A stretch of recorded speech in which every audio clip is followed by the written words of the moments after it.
Salut les devs, je suis très heureux de vous retrouver aujourd'hui pour que nous puissions continuer notre formation gratuite sur la programmation web.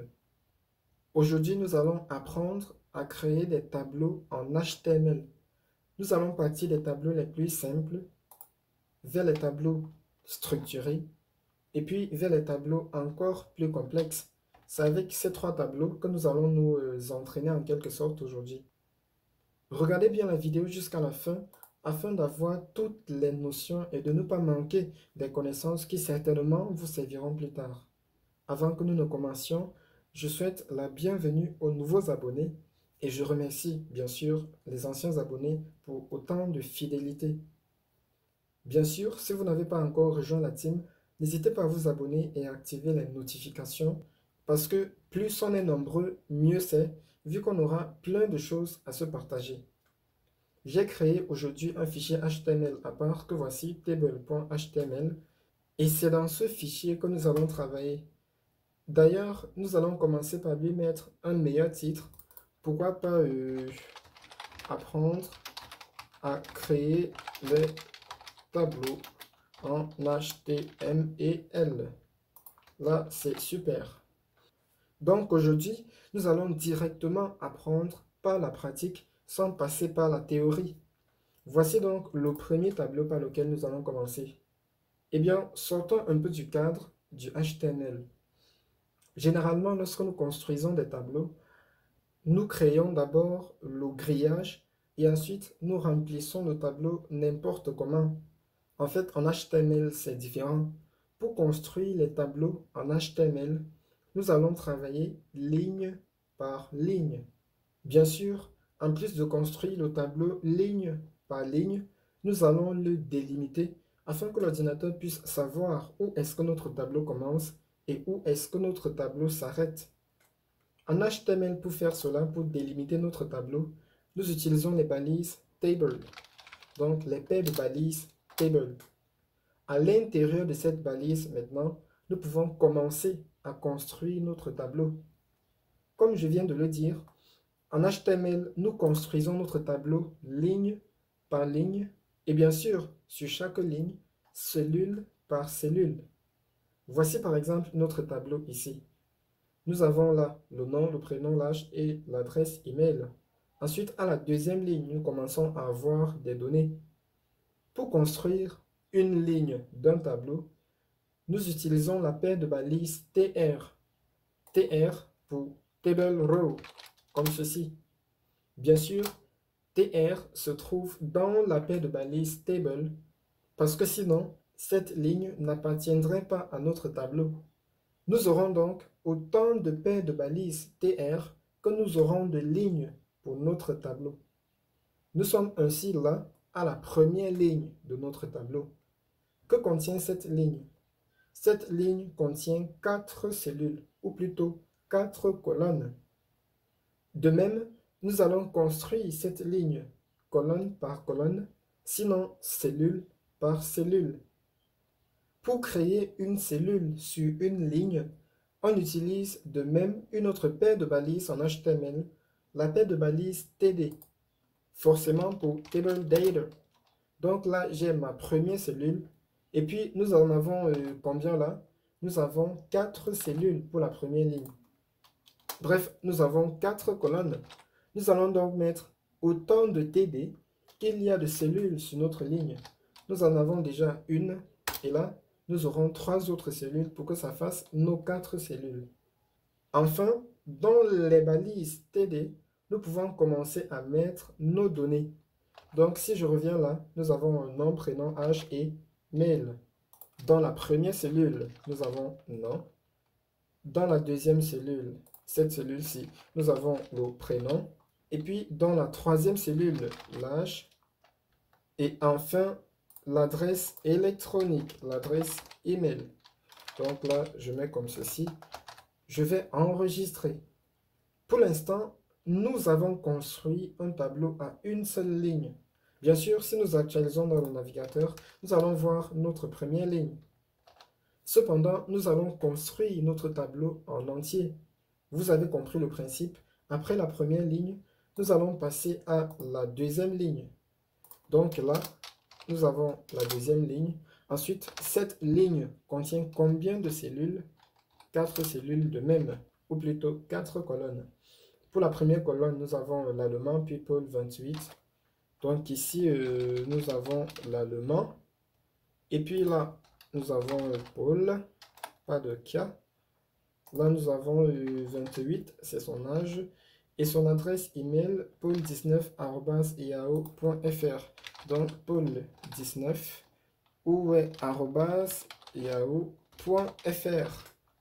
Et enfin, nous avons la troisième ligne. Le principe reste le même. Pour notre troisième ligne, c'est la même chose. Nous avons combien de cellules? 4 cellules. Pour la première cellule, nous avons Jolie. Et puis Pauline, 27. Donc, nous avons Jolie ici. Deuxième cellule, c'était quoi déjà? Pauline. Et puis là, nous avons 27 pour son âge.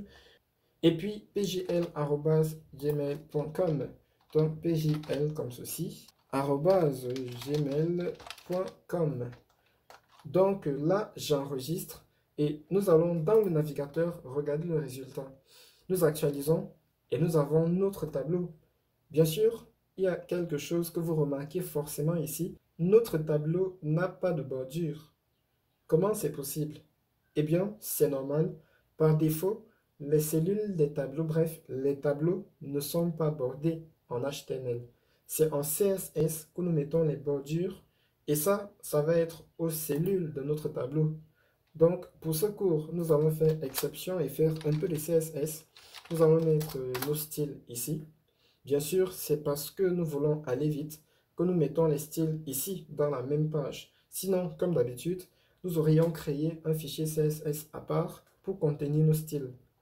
Donc, pour nos cellules, en fait, les balises télé, nous allons mettre une bordure. Nous avons appris à faire ça dans une précédente vidéo. Donc, border solide, 1 pixel et de couleur noire. Nous enregistrons. Après actualisation, comme vous le voyez, notre tableau est désormais bordé. Nous allons lui mettre aussi, c'est-à-dire à nos cellules, un peu de marge intérieure. Nous avons appris à faire ça. Nous allons mettre 5 pixels et c'est super. C'est nettement mieux, mais nous allons mettre 8 pixels à l'occasion. Voilà. Ça ressemble déjà plus à un tableau, n'est-ce pas? Vous remarquez également qu'ici, les lignes de notre tableau, ce sont des doubles lignes. Eh bien, nous pouvons aussi arranger ça en CSS. Donc, c'est juste une parenthèse. Ensuite, dans une autre vidéo, nous allons voir les propriétés CSS qui s'appliquent au tableau. Et ça, ce sera dans les cours de CSS avancés. Donc, nous avons le border collapse comme ceci, avec la valeur collapse. Cette propriété avec cette valeur aura pour effet de fusionner les bordures des cellules de notre tableau. Et comme vous pouvez le voir, nous avons désormais un magnifique tableau. Bref, c'est ce tableau-ci. C'est donc en suivant ces étapes simples qu'on construit un tableau simple en HTML. Qu'en est-il maintenant des tableaux structurés? C'est vrai, ce tableau-ci, dans certains cas, ce sera suffisant, mais pour les moteurs de recherche et pour un travail professionnel, nous allons toujours construire des tableaux encore mieux structurés. Bien sûr, structurés en termes de code, parce que le résultat visuel n'aura pas une très grande différence. Donc, vous savez, nous programmons pour les moteurs de recherche et eux, ils adorent les travaux professionnels. Voici le tableau structuré que nous allons construire maintenant. De même, notre tableau sera délimité par les balises table/table. Là, nous pouvons commencer à construire notre second tableau. Vous remarquez que ici, contrairement à l'ancien tableau, notre second tableau a une en-tête bien visible.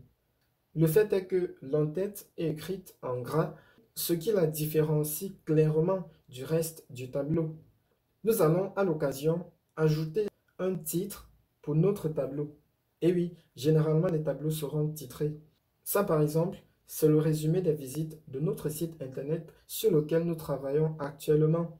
Et donc, nous allons aussi mettre un titre à notre tableau. Vous comprenez donc pourquoi je parle de tableau structuré, parce que chaque partie est bien définie. Pour mettre le titre de notre tableau, nous utilisons directement après la balise ouvrante Table une autre balise Caption, comme ceci. Cette balise permet de spécifier l'entête de notre tableau. Ici, nous allons faire simple et mettre juste résumé des visites. Super. N'oubliez pas, la balise Caption, qui permet de mettre le titre du tableau, vient directement après la balise ouvrante Table. Après le titre de notre tableau, nous avons notre en-tête ici. Vous voyez, nous avons une en-tête. Eh bien, en HTML, nous avons aussi une paire de balises qui permet de délimiter l'en-tête de notre tableau. Bien sûr, cette paire de balises est optionnelle, mais parce que nous voulons faire un travail professionnel, nous allons l'utiliser. Il s'agit de la paire de balises T-Head pour Table Head. Dans l'entête du tableau, nous avons quoi? Eh bien, nous avons une ligne. Et vous savez, pour une ligne, on utilise la paire de balises TR. Ensuite vient les cellules de cette ligne. Cette fois-ci encore, nous pouvons utiliser les TD. Mais puisque nous sommes en train de faire un travail professionnel, nous avons d'autres balises structurelles pour les tableaux qui permettent de spécifier les lignes d'entête. Il ne s'agit plus des paires de balises TD, mais des paires de balises TH, comme ceci. TH fonctionne exactement comme TD, sauf que c'est une paire de balises qui permet de dire ceci est une cellule d'entête. Notre première cellule d'entête contient page. Ensuite, nous avons, voyons voir, nombre visite 2021 et puis NB visite 2022. Donc, une cellule d'entête TH de même qui est NB visite 2021. La troisième ligne d'entête TH qui est NB visite 2022. Et enfin, la dernière cellule d'entête, un TH de même avec total. J'enregistre. Donc là, nous avons fini l'entête avec des balises recommandées pour construire l'entête. Vient ensuite, ici, vous voyez, le corps de notre tableau. Nous pouvons bien sûr commencer ici, après le T-Head, et utiliser les TR comme dans le premier cas. Mais nous voulons faire un travail professionnel. Et là, justement, il y a une fois de plus une paire de balises pour délimiter le corps de notre tableau. Il s'agit de T-Body. La paire de balises T-Body permet de... Dans cette paire de balises, nous pouvons désormais commencer à construire le... Dans cette paire de balises, nous pouvons désormais commencer à construire le corps de notre tableau structuré. Donc là, nous avons pour notre corps deux lignes. La première ligne, TR, contient combien de cellules?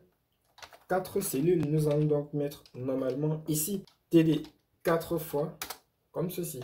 La première cellule, la page d'accueil. La seconde cellule, nous allons mettre des données comme ça en 100. Et puis là, 200. Forcément, le total sera 300. Ensuite vient la seconde ligne du corps de notre tableau. Là, bien sûr, nous avons 4 autres cellules. La première cellule étant la page dev web. Ici également, nous allons mettre des données pas fictives. 1200. Ensuite, la deuxième cellule, 5400. Et enfin, 6600. Donc, 6600. Super. Là, nous avons fini le corps de notre tableau. Bien sûr, vous pouvez mettre autant de TR qu'il y a de lignes dans le corps de votre tableau. Et pour chaque ligne, autant de TD qu'il y a de cellules. Il nous reste maintenant à construire le pied de notre tableau. Cette dernière ligne, qui n'a rien à voir avec le code du tableau, est justement qui calcule les totaux. Donc, pour le pied de notre tableau, après le T-Body, nous avons une autre paire de balises, c'est T-Foot, comme ceci. Cette paire de balises permet, vous l'aurez compris, de délimiter le pied de notre tableau. Dans le pied de notre tableau, nous avons également une ligne, donc une ligne avec 4 colonnes. Nous allons donc mettre des colonnes 4 fois. La première cellule étant le total, la seconde 1300, et puis 5650, 5650, et enfin 9950, 9950. Là, j'enregistre. Vous voyez, contrairement au premier tableau ici que nous avons créé, nous avons maintenant un tableau plus structuré avec un titre de tableau, une en-tête bien délimitée, les cellules de chaque en-tête différentes des autres cellules, un corps de tableau bien délimité et un pied de tableau bien délimité. Actualisons pour voir le résultat. Nous allons espacer un tout petit peu nos tableaux. C'est pas un coup de CSS, mais il le faut. Donc, c'est margin. Nous avons appris à faire ça. Nous allons mettre sur la verticale 50 pixels et sur l'horizontale, bah, on s'en fout, 0 pixels, ça devrait aller. Ça, c'est super. Bien sûr, vous voyez également ici, l'entête de notre tableau n'a pas de bordure. C'est normal. Nous avons mis les bordures au TD, mais pas au TH. Nous allons donc ajouter les TH et c'est super. Vous voyez notre second tableau et la ligne d'entête est passée en gras. Est-ce que nous avons mis ça en gras en CSS? Non. C'est parce que l'ordinateur est intelligent et vous voyez qu'il a centré le titre de notre tableau. Bref, lorsque vous faites un travail professionnel, l'ordinateur n'est pas bête, le navigateur ne l'est pas non plus, et puis les moteurs de recherche surtout ne le sont pas. Ils vont donc comprendre notre travail professionnel et nous aurons plus de chances d'attirer des visiteurs sur notre site internet. Là, vous avez tout pour construire des tableaux structurés. Qu'en est-il maintenant des tableaux encore plus complexes comme ce tableau-ci? Vous voyez, des tableaux avec des cellules qui fusionnent. Eh bien, je vais vous donner ma méthode qui est très simple. Nous allons commencer par compter le nombre de colonnes de notre tableau. Nous devons construire des tableaux équilibrés. C'est-à-dire qu'ici, il n'y a pas de cellules qui débordent et il n'y a pas non plus de ligne qui n'a pas suffisamment de cellules. Donc, même si notre tableau a des cellules qui fusionnent, il a un nombre de colonnes. Notre tableau a donc 7 colonnes. Bien sûr, ici, nous comptons le nombre de cellules primaires sur l'horizontale. Nous n'allons pas venir ici faire 1, 2, 3, 4, 5 et dire ensuite que notre tableau a 5 colonnes. Non, c'est faux. Les cellules primaires, les cellules qui n'ont pas fusionné, on les compte. Et c'est ça qui nous donne le nombre de colonnes de notre tableau en fait. Donc, 7 colonnes. Nous comprenons donc que chaque ligne de notre tableau aura 7 colonnes. Je vous fais comprendre pourquoi je dis ça. Eh bien parce que, ici, regardez, cette cellule-ci fusionne 2 colonnes. Ça veut donc dire que sur nos 7 colonnes, il reste combien de colonnes? Il n'en reste que 5, sachant que ce TD-ci a pris 2 colonnes. Si donc nous fusionnons ici 2 colonnes, mais que nous mettons ensuite 6 autres cellules, eh bien ça va déborder. Pourquoi? Parce que c'est vrai, nous avons 6 TD qui sont censés être des cellules, mais il y a des cellules qui ont pris plusieurs colonnes. Et donc il faut connaître le nombre de colonnes de notre tableau afin de savoir sur chaque ligne le nombre de TD qu'on aura en fonction des fusions. Bien sûr, nous devrons aussi connaître le nombre de lignes de notre tableau afin que sur la verticale de même, qu'il n'y ait pas des débordements ou alors des colonnes qui n'ont pas suffisamment de lignes. En pratique, voyons comment construire notre tableau avec des cellules qui fusionnent. Nous avons bien sûr ici, dans le code HTML, et hop, nous avons là un autre tableau, donc la balise table bien sûr. Ensuite, nous avons une en-tête, table head, ici, qui contient, nous avons vu 7 colonnes, donc 7 TH, nom, prénom 1 jusqu'à 3 prénoms. Donc ici, nous avons le nom. Nous avons le prénom 1. Ici, nous avons le prénom 2. Là, nous avons le prénom 3. Et puis, bah, c'est quoi déjà? Voyons voir là. Adresse email 1 et 2. Donc là, nous avons l'adresse mail, la première adresse.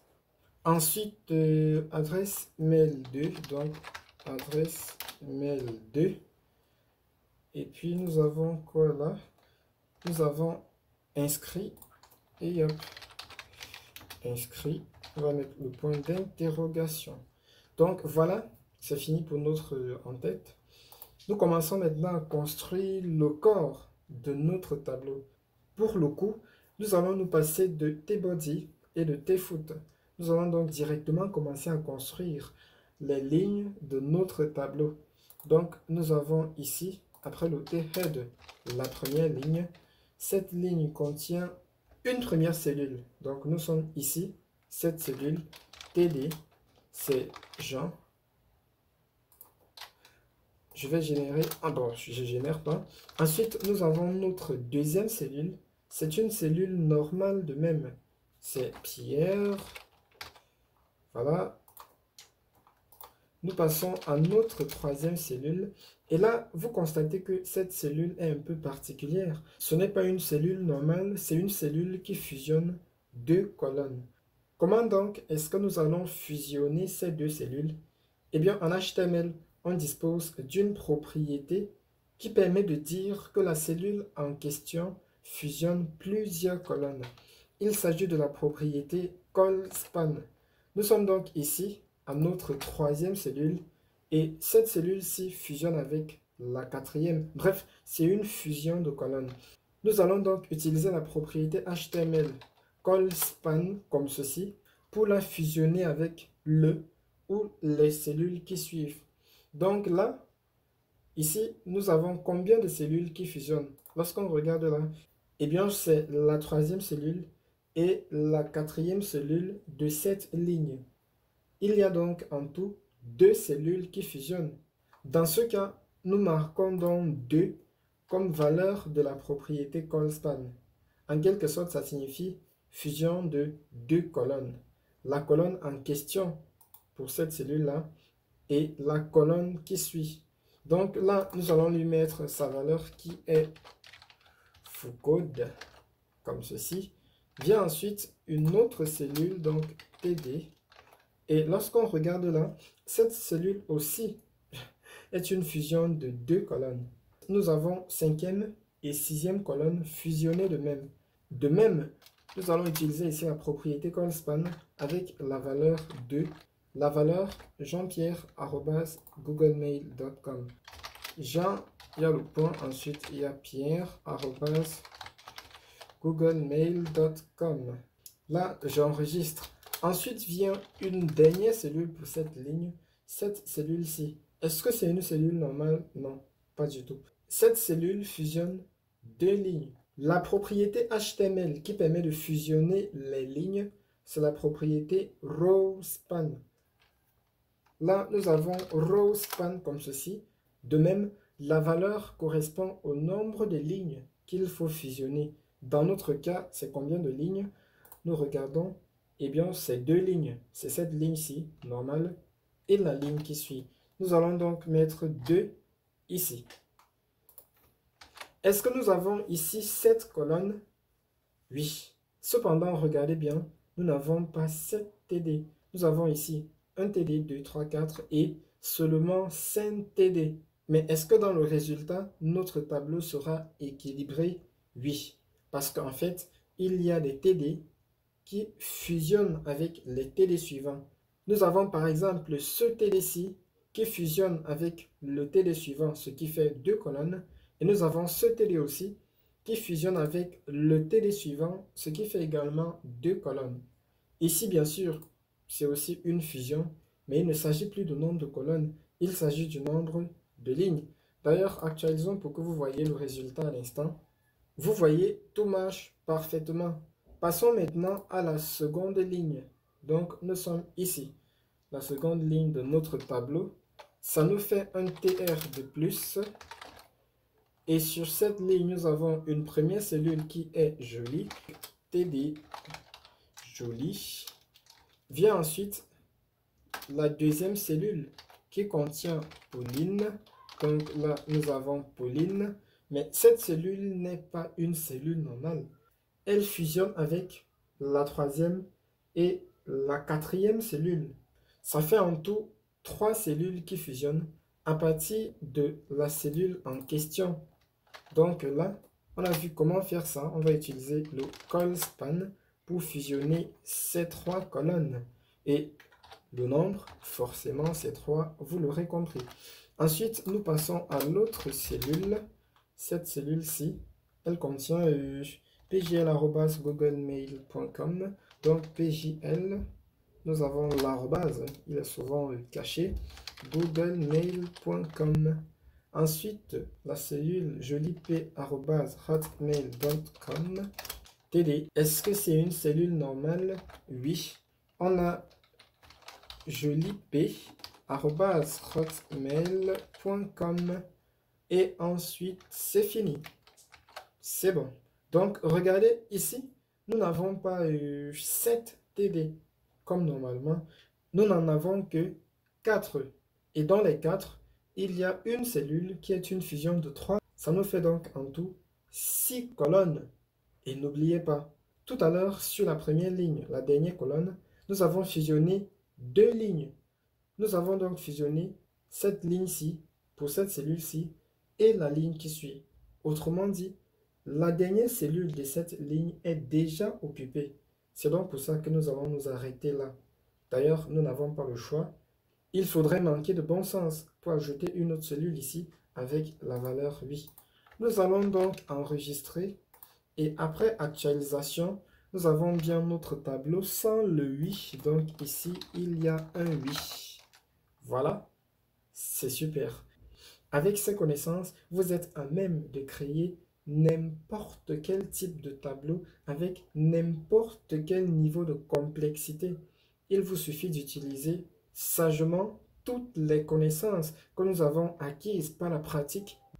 N'hésitez pas à dessiner toutes sortes de tableaux et ensuite à les créer pour continuer de gagner en expérience. Si vous êtes nouveau, n'hésitez pas à vous abonner et à activer les notifications. Si la vidéo vous a été utile, merci de laisser un like ou un commentaire positif. J'espère qu'avec ces connaissances, vous avez fait un pas de plus dans votre apprentissage du développement web. Entraînez-vous bien et nous nous retrouverons très bientôt pour la suite de notre formation. D'ici là, prenez soin de vous.